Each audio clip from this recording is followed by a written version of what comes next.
as Vice President Kamala Harris participates in this moderated conversation where she is focusing on the climate. Let's listen in.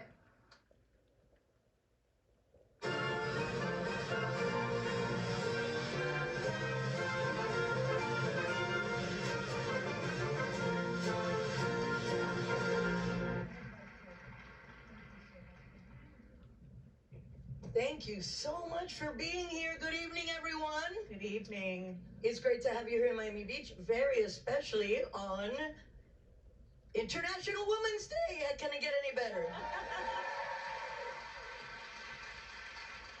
You are a history-making vice president. You too, sister. Well, I'm only the VP at my house. Oh, well, that's good enough. But you and I have had the privilege of traveling the globe, doing different things, I might add.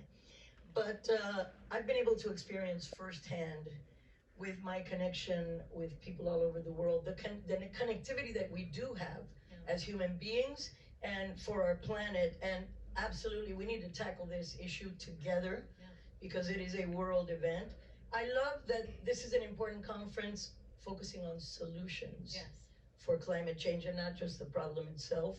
I know that you and President Biden signed into law the largest investment in history to tackle climate crisis, and it is, and deserves applause. Absolutely, we need an administration focused on the things that need to be fixed. I'm a grandmother of a 10-year-old grandson, and I am particularly worried, and I feel that we absolutely need to do something to stem the tide. Pun absolutely intended here in Florida. We can't just drip, drip, drip on this. Absolutely. So how are you thinking about this moment? So like you, and I want to thank everyone here in the Aspen Institute, I think we all understand that we have to be solutions driven, and the solutions are at hand.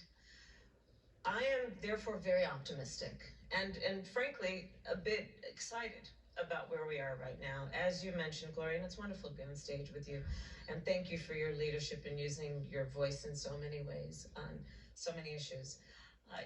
We have, by my rough math, with the infrastructure law, with the Inflation Reduction Act, with the CHIPS Act, we are looking thus far in the 2 years of our administration at about $1 trillion that's going to hit the streets of America on the issue of climate. $1 trillion. And so we need to make up for some time lost, no doubt. But when we think about this, this is not incremental. This is going to have, I think, an exponential impact on where we need to go around a number of issues that are about climate adaptation and resilience. But also, I think of it in the context of what we are doing that is about job creation, manufacturing. What we are doing that is going to be about US-based manufacturing in a way that we will develop the skills and the workforce and also be intentional about driving diversity within the workforce in a way that it's going to have a substantial impact on a new economy, which is a clean energy economy. This is so exciting. I think of it in the context of what the resources we are putting into it right now will mean not only to the people of the United States, but around the globe, to your point. I was just in Munich a couple weeks ago at the Munich Security Conference, and after speaking about Ukraine and some other issues, I spoke about this issue. What we are doing here, and I want to give all thanks to the activists and the leaders who've been in this space doing this work for years and years.